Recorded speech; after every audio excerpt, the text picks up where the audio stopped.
기도하겠습니다.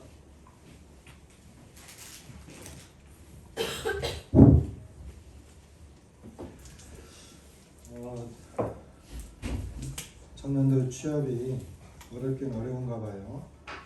이렇게 이제 육지로 가게 되면 환영하고 축하해 주는 걸 보면 저는 하나도 반갑지 않은데 어려운 것 같습니다. 청년들이 취업이 잘 돼서 직장 생활하고 이렇게 사회 생활을 하면 이제 그 속에서 이제 더 주님을 더 잘 섬길 수 있습니다. 그렇기 때문에 교회 안에서도 청년들이 할 수만 있다면 참 주님 은혜로 또 나름대로 열심히 준비해서 취업이 되고 또 사회생활하면서 주님을 섬기는 것이 좋은데 쉽지만은 않은 것 같아요. 요즘에 그렇습니다. 지금 대한민국이 이제 굉장히 어수선하고 복잡하죠. 이달락 되어진 것 같긴 한데 국가를 위해서 계속 기도해 주시고 위정자들이 나라를 잘 다스려야지 국가가 평안하고 우리나라는 굉장히 평안한 주변 환경 여건은 그렇지 못함에도 불구하고 하나님의 은혜로 그동안 이렇게 좀 평안한 가운데 지내왔는데 다른 나라들을 보면 어떻게 저런 상태가 되면 하나님을 섬길 수 있을까 싶을 정도로 그런 나라들도 많습니다.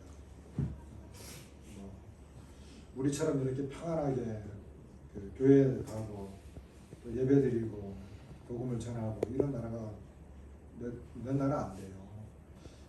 그렇기 때문에 국가를 위해서 기도하고 특별히 유정자들을 위해서 이렇게 기도해서 나라가 평안하면 좋겠다. 그런 속에서 이제 우리가 하나님을 더 잘 섬길 수 있기 때문에 그런 기도가 필요한 때라고 생각합니다. 지난 시간에 이제 제가 화목에 대해서 화평의 복음에 대해서 이제 말씀을 드렸잖아요. 오늘 말씀도 이제 연결되어지는 건데 오늘 말씀은 제목을 이제 하나님과 화목하라 이렇게 이제 했습니다. 그리고 이제 주제는 그리스도의 사신. 사신은 대사를 말하는 대사. 그리스도의 대사, 사신은 사랑에 못 이겨서 나는 것입니다. 우리 막내가 이제 직장 생활을 하게 됐잖아요. 처음 사회 생활을 하는 거잖아요. 그런데 사회 생활 또 직장 생활 하는데 직장에 가봤더니 그 일이 참 좋아요. 그리고 사람들도 잘해주고 그러니까 이제 친해지고 서로 사랑하는 관계가 되고 그 직장 생활이 좋아졌어요. 그래서 이 회사를 위해서 내가 열심히 일해야 되겠다 이런 마음이 들어야지 일을 하게 되잖아요. 저희 부부는 한 사람은 어린아이들을 대상으로 일하고 있고 한 사람은 노인들을 대상으로 일을 해요. 그냥 맨날 서로가 손가락질을 해요. 당신이 그렇게 저희 노인들하고 많이 대화하다 보니까 별 생각도 이렇게 할아버지 할머니처럼 되는 거야 이러고 또 저쪽에서 반격하잖아요. 당신 애들하고 노니까 애들 같은 생각만 하고 그러기 유약하다고. 그런데 이제 각자 있는 그곳에서 그 일이 좋으면 이제 또 제가 이제 그런 이야기도 하거든요. 당신 그거 하지 말고 어린이집 사랑이나 하라고. 너무 좋다고.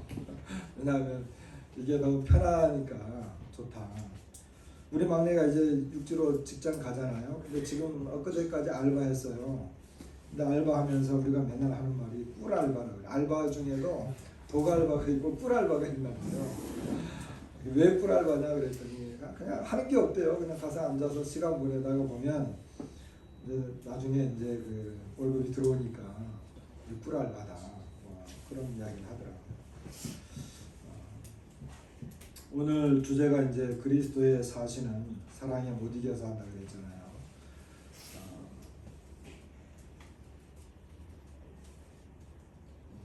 하나님을 섬기고 하나님을 사랑하고 이제 그런 것이 그런 것이 이제 뭐 힘들 수는 있지만 여기에 어떤 사랑이나 이것이 좋지 않거나 또는 이것을 이제 이렇게 하나님을 섬기는 것이 어떤 사람에게 어떤 해를 끼치는 뭐 이런 거라면 여기에 앉아 있을 사람이 아무도 없겠죠. 뭔가 하나님을 섬긴다라고 하는 것, 하나님을 섬긴다라고 하는 것이 뭔가 소망이 있고 보람이 있고 좋으니까 교회 가자, 하나님 믿자 이런 이야기 하는 거잖아요. 근데 그런 게 없어. 그러면 뭐 우리가 여기에 앉아 있을 만한 사람이 아무도 없겠죠. 근데 오늘 그런 내용인데 오늘 예배 시간에도 이제 그 말씀 한 소절이 소개가 됐는데 고린도후서 5장입니다. 잘 아는 말씀이긴 하지만 고린도후서 5장 14절부터 21절까지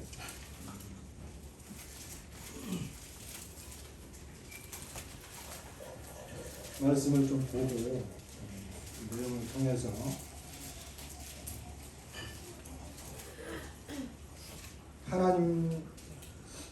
하나님의 사랑이 무엇인지, 하나님과 화목한다라고 하는 것이 무엇인지 이런 것에 대해 좀 생각해 보도록 하겠습니다. 14절부터 21절까지인데 교독을 좀 하겠습니다. 14절을 제가 먼저 읽을게요. 그리스도의 사랑이 우리를 강권하시는도다. 우리가 생각하건대 한 사람이 모든 사람을 대신하여 죽었은즉 모든 사람이 죽은 것이라.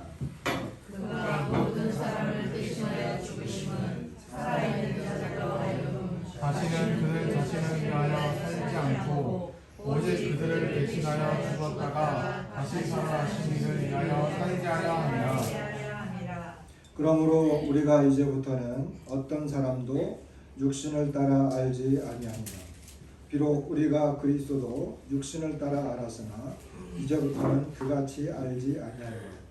그런즉 누구든지 그리스도 안에 있으면 새로운 피조물이라. 이전 것은 지나갔으니 보라 새 것이 되었도다. 모든 것이 하나님께로서 났으며 그가 그리스도로 말미암아 우리를 자기와 화목하게 하시고 또 우리에게 화목하게 하는 직분을 주셨으니 곧 하나님께서 그리스도 안에 계시사 세상을 자기와 화목하게 하시며 그들의 죄를 그들에게 돌리지 아니하시고 화목하게 하는 말씀을 우리에게 부탁하셨느니라. 그러므로 우리가 그리스도를 대신하여 사신이 되어 하나님이 우리를 통하여 너희를 권면하시는 것 같이 그리스도를 대신하여 간청하노니 너희는 하나님과 화목하라. 하나님이 죄를 알지도 못하신 이를 우리를 대신하여 써주신 것은 우리로 하여금 그 안에서 하나님의 의가 되려 하셨습니다. 예. 이 내용의 말씀은 우리가 이제 어느 정도 잘 알고 있는 그런 내용입니다. 그런데 이제 제가 요즘 그 화목에 대해서 계속 묵상을 하고 있었거든요. 그러다가 이제 이 지난번에는 골로새서에 있는 말씀으로 이제 교제를 했고, 이 복음은 화평의 복음이다 라고 하는 것을 말씀을 드렸고, 오늘은 이제 이 화목에 대해서 하나님이 우리와 어떻게 화목하게 하셨는지 이런 부분에 대해서 생각하다가 이 말씀이 연관되는 말씀이거든요. 그래서 이 말씀을 계속 이렇게 묵상을 했는데, 묵상을 하다 보니까 이 전체적인 요 말씀 오늘 본문은 전체적인 그 고린도후서 앞뒤 이렇게 문맥을 다 이렇게 봤을 때 사도 바울과 고린도 성도들과의 관계가 많이 이루어져요. 그러니까 고린도 교회 성도들과 사도 바울의 관계를 이야기하면서 이제 이런 내용이 들어온 거예요. 사실 고린도 교회는 사도 바울이 그 개척한 교회거든요.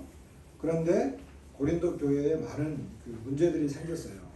그 중에 이제 많은 죄들이 생겼고 또 그 내분이 생겼고 또 심지어 고린도 교회를 개척한 사도 바울을 이렇게 대적하는 이런 사람들도 많이 생겼어요.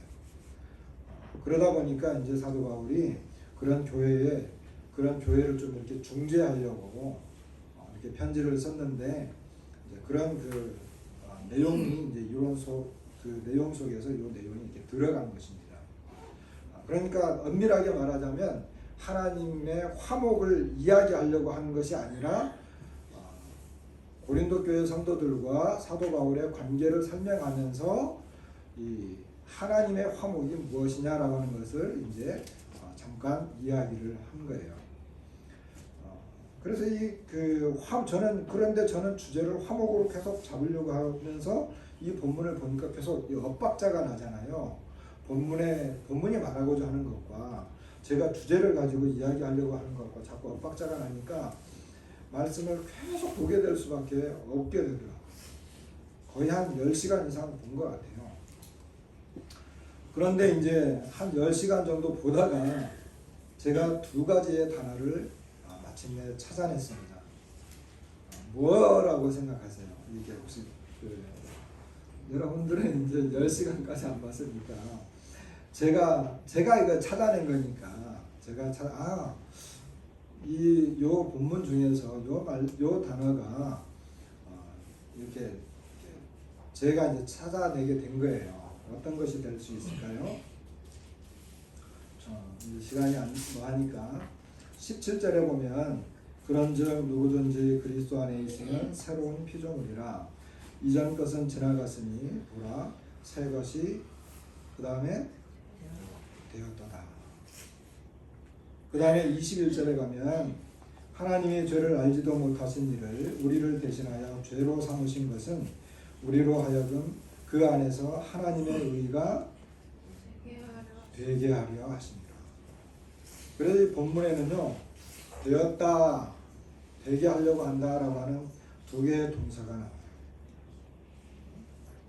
두 개의 이런 동사가 나옵니다. 자, 그러면 이 전반부 14절부터 17절에는 이 되었다라고 하는 것은요, 되었다라고 하는 이 내용은 뭔가 발생했다는 거예요. 뭔가가 어떤 문제가 발생을 해서 어떤 그 문제들이 이렇게 이루어졌다라고 하는 거예요. 그리고 18절부터 21절까지도 뭔가가 이렇게 그 발생을 했는데 뭔가가 이제 이루어졌다. 뭔가 발생했다. 뭔가가 되었다. 이런 것을 이제 이야기하려고 이제 앞뒤로 이렇게 나눌 수 있습니다. 그래서 전반부를 이제 우리가 좀 보게 되면 정말 우리를 감동시키는 말씀이 있어요. 이게 뭐냐면 14절에 그리스도의 사랑이 우리를 강권하신다. 이것은 그리스도의 사랑이 우리를 휘어잡는다. 사로잡아서 그냥 막 이 그리스도의 사랑으로 뭔가를 나를 꽉 잡아서 이 사랑이 나를 막 이렇게 끌고 가는 것을 말하는 것입니다. 도대체 이 그리스도의 사랑이 뭐길래 나를 휘어잡고 이것을 하지 않으면 안 되도록 막 몰아가는가 라고 하는 것입니다. 우리가 예수님을 믿었어요. 근데 우리가 보통 은혜로 구원받았다고 하고 그러는데 도대체 예수님이 나에게 어떠한 사랑을 나타냈고 예수님이 나에게 무슨 말씀을 했길래 그 사랑에 내가 감동이 돼가지고 정말 그 예수님을 위해서라면 내가 그냥 어디든지 무엇이든지 어떤 일이든지 하지 않으면 막 못 사는 거야. 그런 의미입니다. 우리는 예수님을 위해서 정말 하지 않으면, 오늘 우리 예배 드렸잖아요. 저는 예배 드리지 않는 성도들을 이해를 잘 못해요. 그 이유가 무엇이든 간에 대부분 보면 오늘 이제 주제 중에 하나가 화목인데 사람들 간에 화목하지 못해가지고 하나님 앞에 나오는 것조차도 이렇게 안 하는 거거든요. 대개 보면.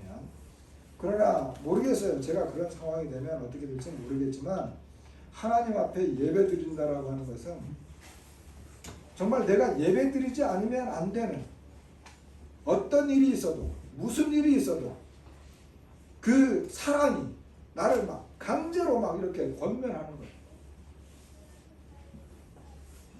우리는 그와 같은 사람들입니다. 그러니까 내가 뭐 의지적으로 뭐 좀 해야지 이게 아니에요. 나는 집 문 너무 추우니까 아이고 너무 추운데 나는 현관문에도 나가기 싫어. 하지만 하나님의 사랑이 그리스도의 사랑이 그리고 그리스도께서 나에게 보여주신 그 무엇 알 수 없는 그 어떤 힘이 나를 예배당까지만 밀고 쳐들어갑니다. 추워. 예전에 그 시베리아의 불꽃이라고 하는 책, 그 다음에 핍박자라고 하는 이런 책 제가 한두 번씩 소개하잖아요. 거기 보면 러시아 사람이잖아요. 그 시베리아 얼마나 추워요. 그런데도 예수님을 믿는 고백을 해요. 그리고 침례를 받아야 되는데 침례를 받으려면 어떻게 해야 돼요?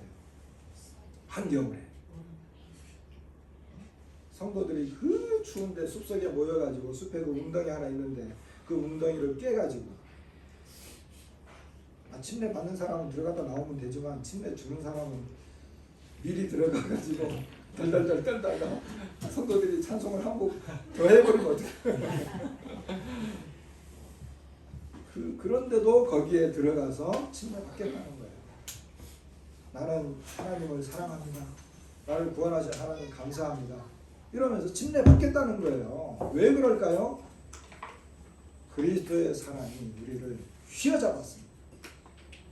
휘어잡아가지고 나를 막 이렇게 그냥 그 사랑에 움직이지 않으면 못하도록 만드는 거예요. 그게 바로 우리들이다. 왜 그러냐는 거예요. 왜? 그게 이제 14, 15절.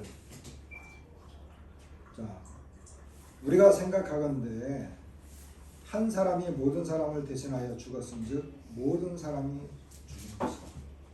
자, 지난번에 이 내용을 말씀을 드렸어요. 여기 한 사람은 예수님입니다. 예수님. 그러니까 예수님이 죽으실 때 예수님은 세상 죄를 위해서 죽었어요. 그러니까 예수님이 죽으실 때 이 세상에 있는 모든 사람이 다 죽은 거예요. 15절. 자, 근데 예수님이 다시 살아나셨잖아요. 그죠? 근데 자, 15절이 중요하죠. 그가 모든 사람을 대신하여 죽으심은 이게 무슨 말이에요? 예수님이 모든 사람을 대신해서 죽으셨다는 거죠. 근데 죽었는데 그 이유가 뭐냐는 거예요. 죽으심은 이라고 하는 건 죽으신 이유는 그래요. 뭐라고 나왔죠?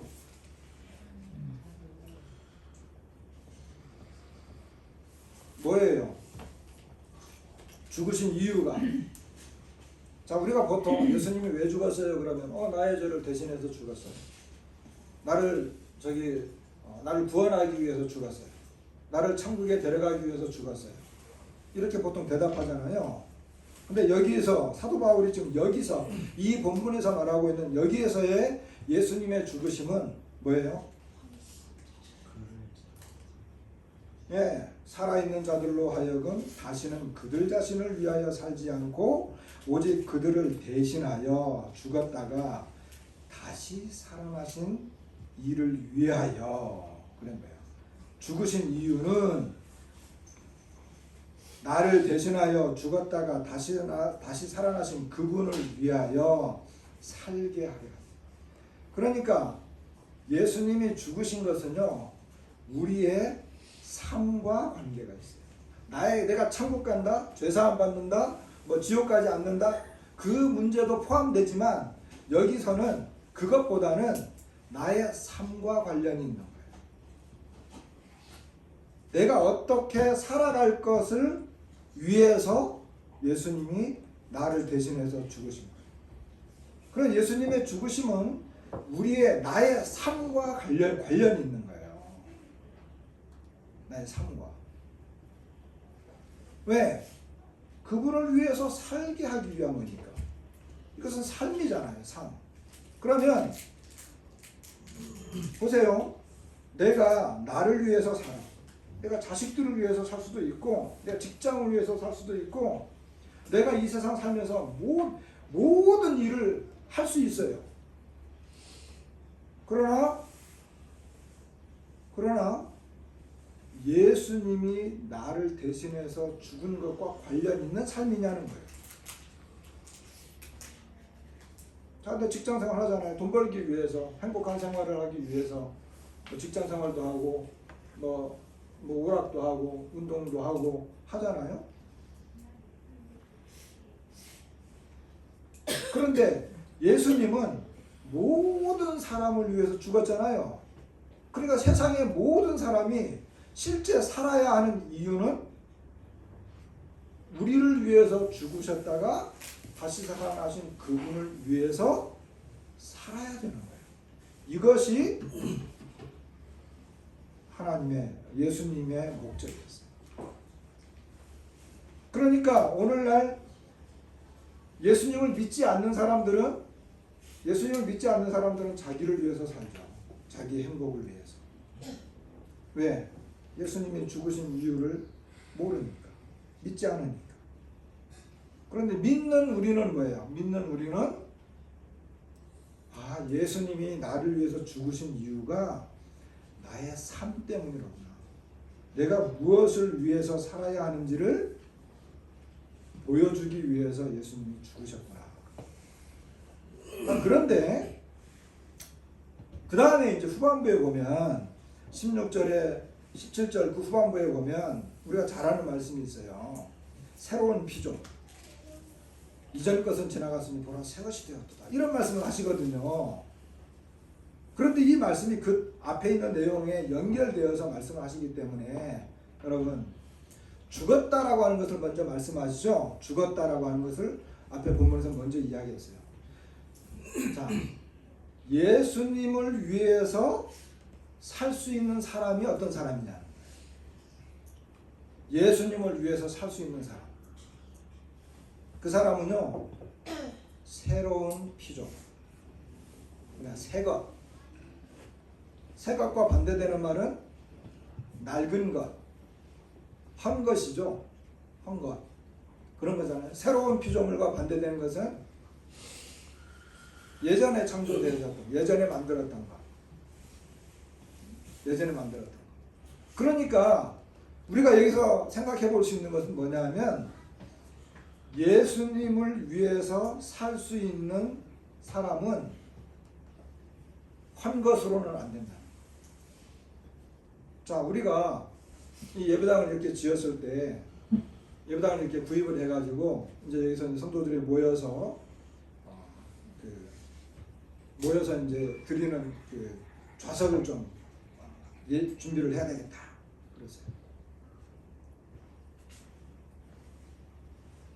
자, 이것이 이제 완전히 새 건물이에요. 새 건물. 새 건물인데 여기 좌석을 준비하려고 하니까 어떤 의자를 갖다 놓으면 좋을 것 같아요? 어떤 의자? 여기 여러분들이 앉아있는 의자는 다 새 의자예요. 어디 다니다가 이렇게 뭐 중고상이나 또 남들이 버린 것 그런 것으로 갖다 놓은 게 아니에요. 새 걸로 갖다 놨어요. 그러니까 이 새 건물에 어울리는 것은 새 의자예요. 자, 내가 이제 새 집을 하나 새로 지었어요. 새로 지었는데 거기 도배를 하거나 페인트 칠을 할 때 그리고 장판을 깔 때 어때요? 정말 어렵고 힘들면 뭐 그럴 수 있지만 집을 하나 새로 지을 정도면 이 상황이 좀 다르잖아요. 그러니까 새 집에는 새 것이 들어가겠죠. 그런데 하나님을 섬기려면 예수님을 섬기려면 어떻게 해요? 한 것 갖고는 안 된다는 거예요. 옛날 사람으로는 안 된다는 거예요. 그래서 한 것, 옛날 사람은 버려야 되는데 성경의 표현은 이 버리는 것을요 죽는 것으로 표현합니다. 자, 그러니까 예수님이 우리를 대신해서 죽으셨어요. 그죠? 근데 그 예수님이 죽으신 이유는 우리로 하여금 예수님을 위해서 살도록 하기 위한.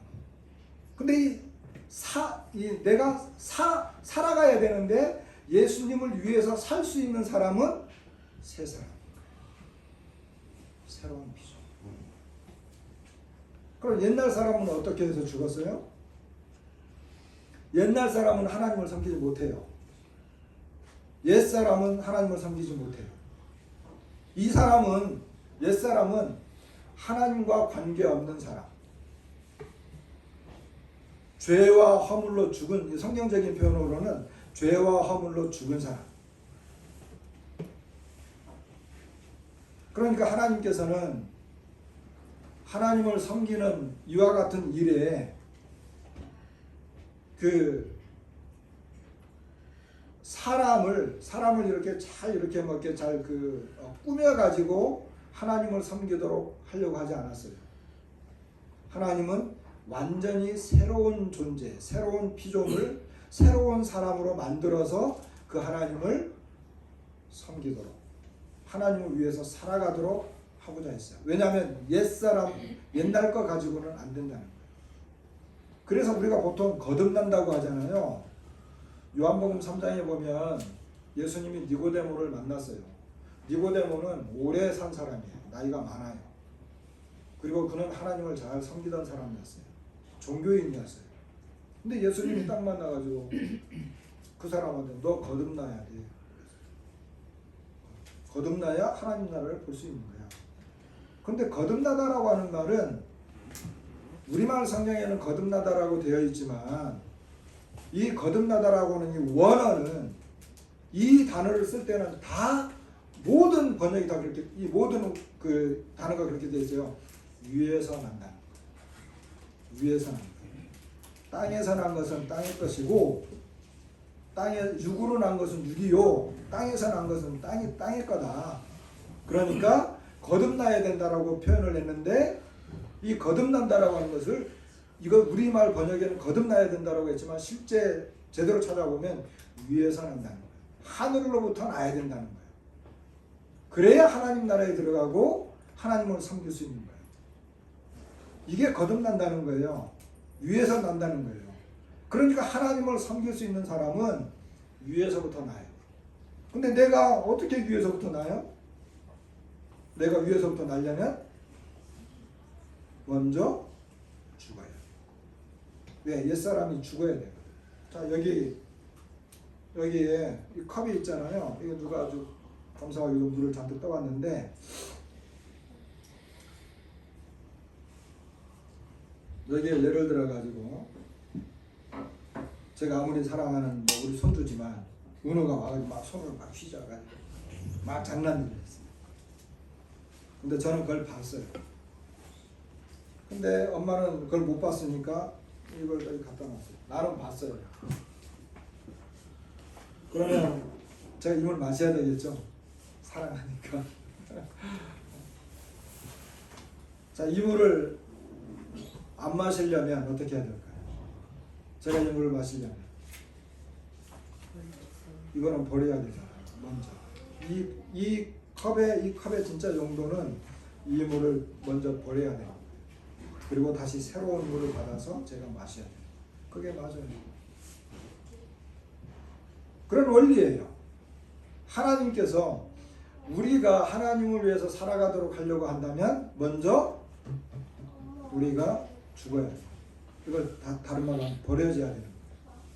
우리가 죽기 위해 우리가 죽어서 다른 피조물, 새로운 사람으로 만들려고 하니까 예수님이 나를 대신해서 죽으신 거예요. 이거는 굉장히 놀라운 진리예요. 이것은 그냥 뭐 내가 뭐 죄사함 받았어요 하는 이런 그런 복음하고도 연결되는 것이지만 이것은 우리의 삶과 관련이 있기 때문에 너무너무 중요한 거예요. 그러니까 죽지 않은 사람, 새로운 피조물이 아직 아닌 사람, 하나님 예수님과 관련이 없는 사람은 그 사람이 아무리 돈을 벌고 건강하고 행복하고 많은 봉사활동하고 해도 뭐예요? 그는 버려질 사람. 하나님 앞에서 살 수가 없어. 하나님을 위해서 살 수가 없어. 그런데 새로운 창조, 새로운 피조물, 새것은요, 그 사람이 아무리 적고 보잘것없고 가난하고 건강하지 못하고 아무리 미천한 사람이라 하더라도 하나님은 그 사람을 살려요. 그 사람이 하는 모든 것은 하나님과 관련이 있어요.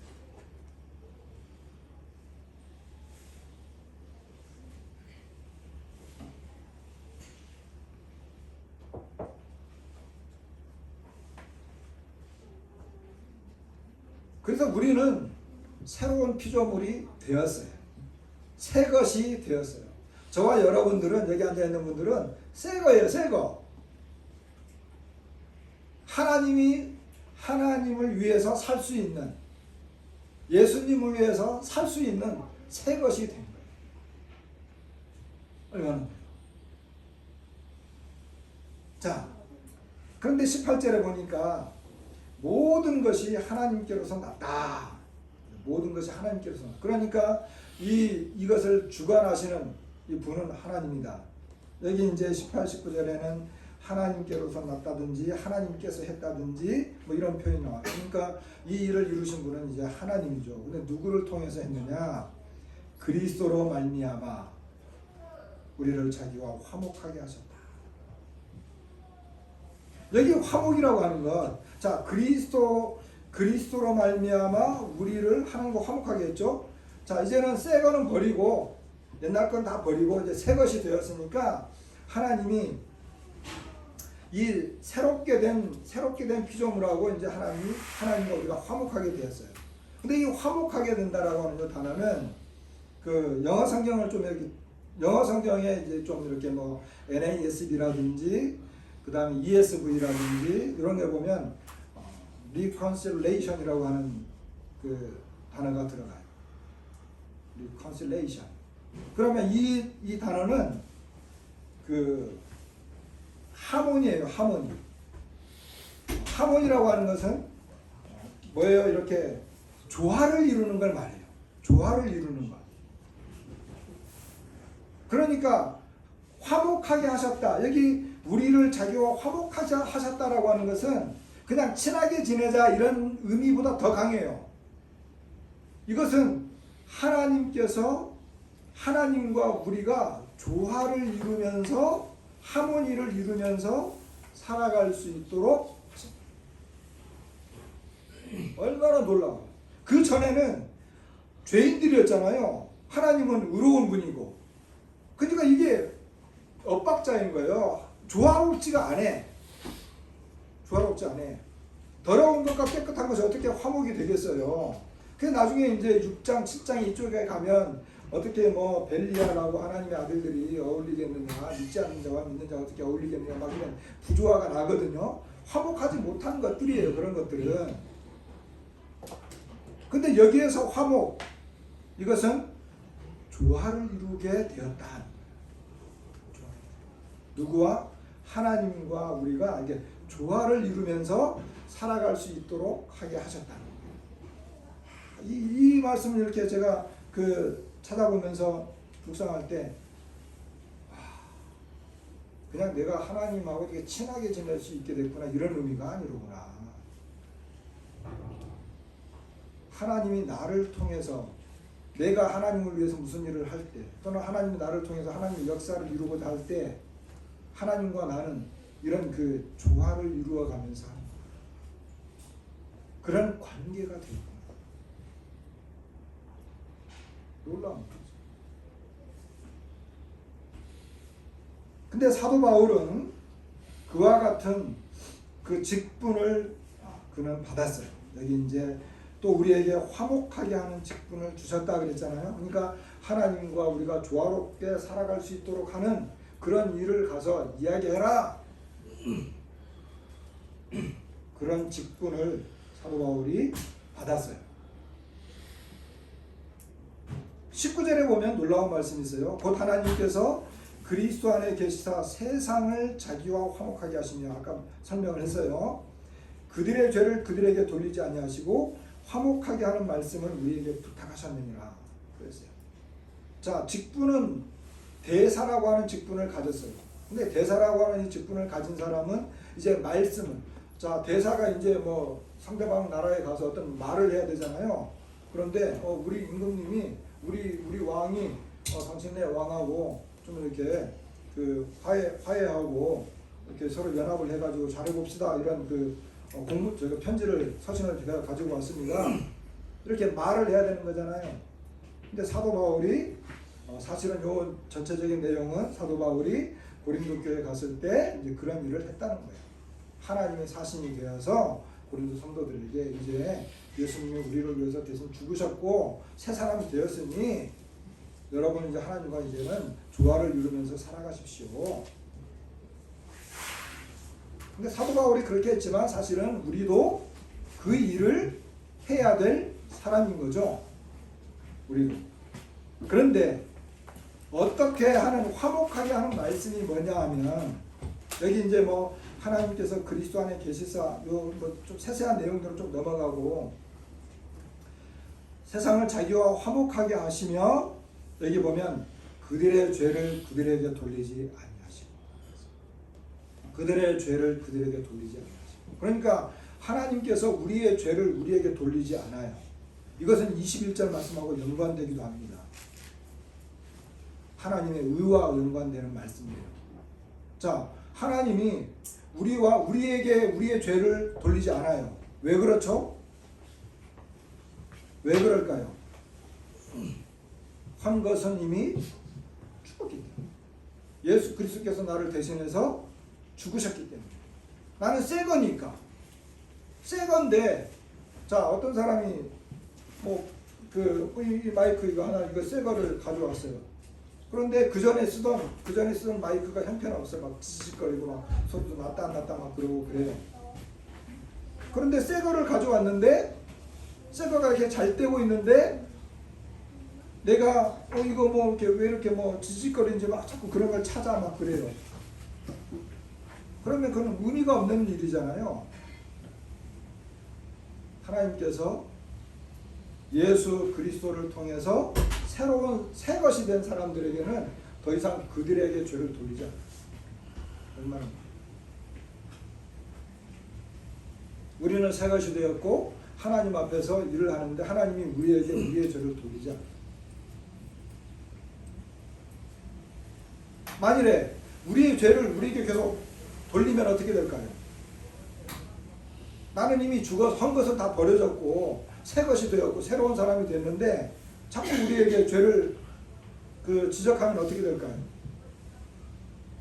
일을 할 수가 없어요. 살아갈 수가 없어요. 살아갈 수가 없어. 하나님 앞에서. 왜 계속 죄이지. 그리고 화해가 안 돼. 조화가 안 돼요. 화목한 관계를 이룰 수가 없어요. 제가 아들하고 이렇게 지내는데 서로 안 맞다가 이렇게 다투었다가 나중에 화목을 했어요. 야, 우리 이제 그러지 말고 좀 잘 지내보자. 부자간에. 그런데 말이야, 너 어저께 한 그 말은 정말 너무했어. 막 이러면 이게 대화가 안 되잖아요. 화해가 이어지지 않잖아요. 그죠? 연말에 이런 이야기가 있죠. 새댁이 이제 시집 와가지고 얼마 안 됐어. 이제 밥을 하다가 밥을 태웠어요. 우리 어르신들은 알 거예요. 밥을 태웠어. 막 냄새가 나니까 이제 남편이 이제 그 부엌 그러 와가지고 아이고 저기 미안해요. 내가 요즘 바빠가지고 물을 저기 독에다 잔뜩 길어놔야 되는데 내가 시간이 없어가지고 물을 적게 물을 많이 길어다 놓지 못해서 물이 적어서 밥이 탔구려 하고 남편이 미안해요 이렇게 말을 했어요. 그러니까 아내가 그 말 듣고 막 감격해서 막 울고 있는데 지나가던 시아버지가 뭔 일이요 하고 이제 부엌에 와서 보니까 밥을 태웠잖아요. 그러니까 시아버지가 이제 며느리에게 새색시니까 새댁이니까 며느리한테 와가지고 아이고 아가야 미안하다. 내가 나이가 들어서 근력이 떨어져가지고 장작을 패는데 이 장작을 잘게 패서 이 잔불을 만들어야 되는데 이 너무 장작이 커서 센 불 때문에 너 밥을 태웠구나. 미안하다. 또 있다가 좀 지나가다 보니까 이제 시어머니가 나와가지고 이게 뭔 일이 돼? 뭔 일이 돼? 그러면서 이제 하는 말이 보니까 상황이 그렇게 됐잖아. 그러니까 아이고 내가 미안하다. 내가 저기 나이가 들어서 이제는 냄새를 잘 못 맡아. 너 밥 타는 냄새 그 밥하는 그 냄새 봐가지고 내가 그 시간 조절해줬으면 내가 밥 안 태웠을 건데 미안하다. 내가 잘못했다.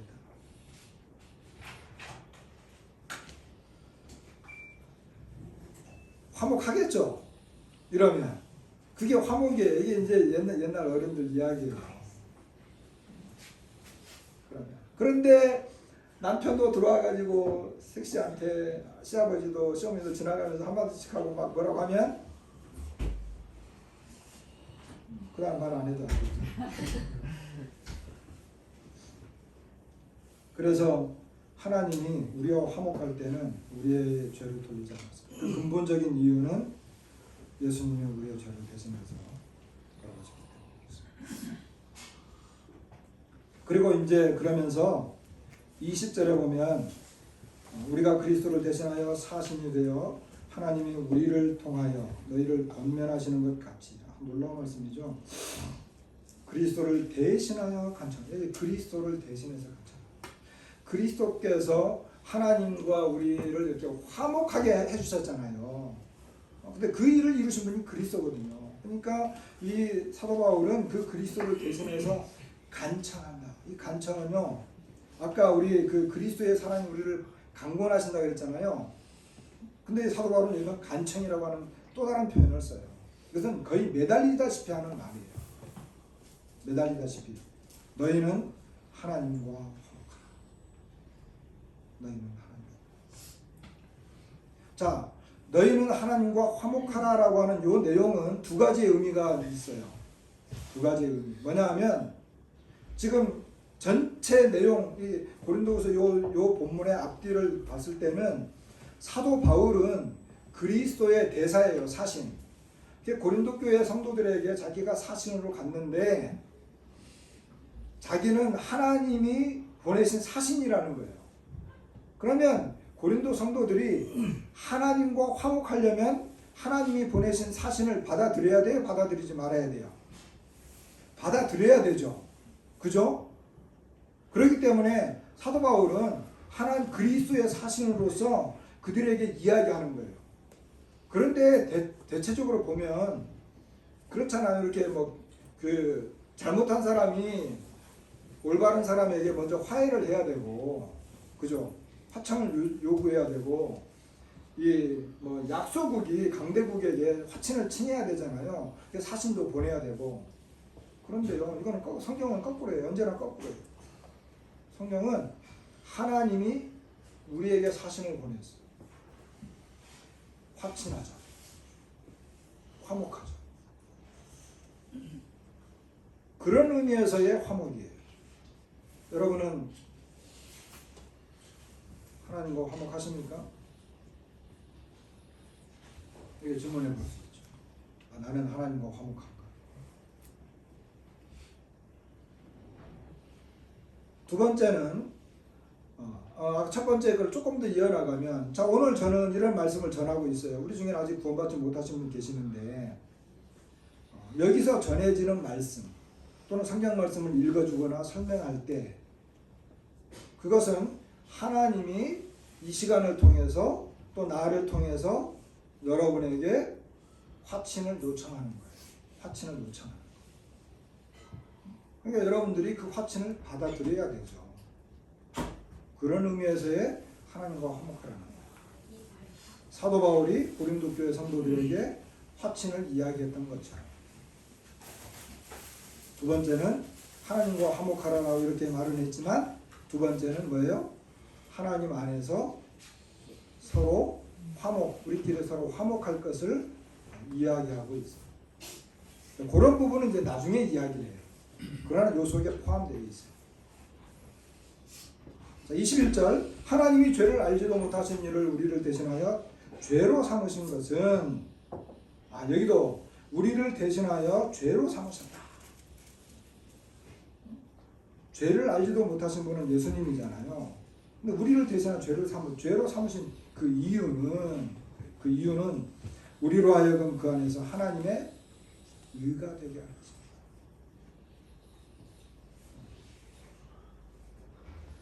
의라고 하는 게 의라고 하는 게 뭘까요? 의라고 하는 것?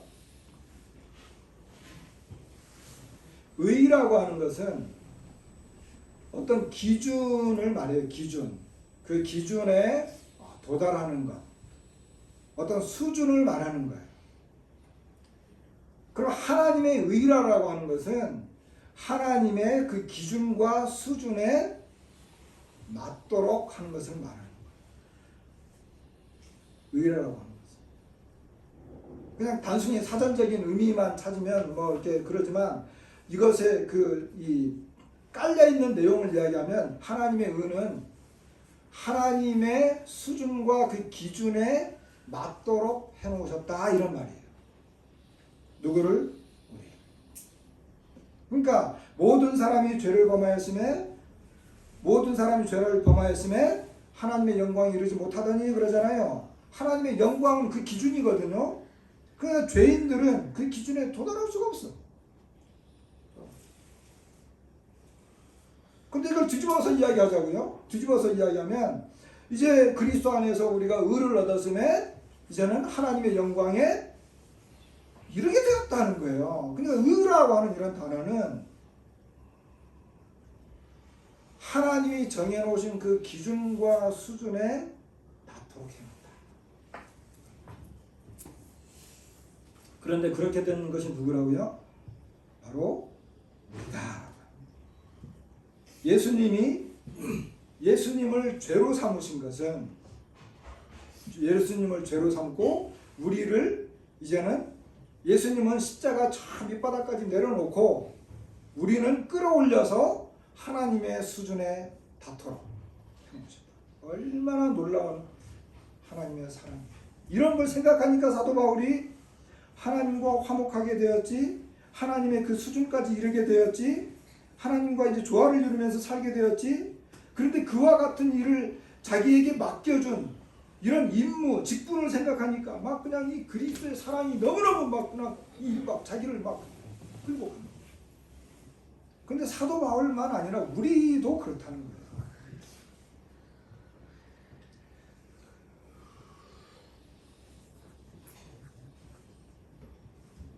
이제 결론을 좀 내리겠습니다. 자, 우리는 두 가지의 의미에서 되었습니다. 그죠? 우리는 새 것이 되었습니다. 새 것만이 예수님을 위해서 살 수 있게 됩니다. 한 것은 저는 안 써요.